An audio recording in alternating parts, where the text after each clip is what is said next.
Hoje, Conselho de Ministros, reunião extraordinária, e a quarta-feira, nebe lidera o senhor Primeiro-Ministro, aprova a resolução balum decreto-lei balum nomos de liberação balum e a Conselho de Ministros hoje aprova a resolução Governo União, deve apresentar o Ministro da Presidência, Conselho de Ministros, com Presidente da Comissão da Função Pública, CONABA suspende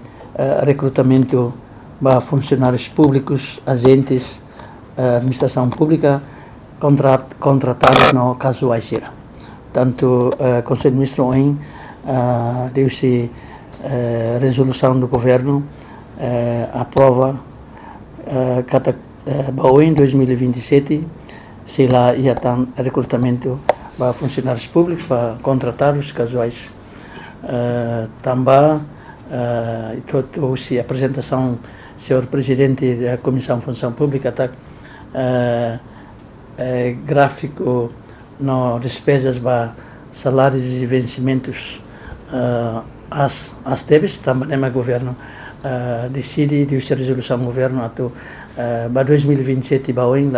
se lá há recrutamento, há suspensão para recrutamento.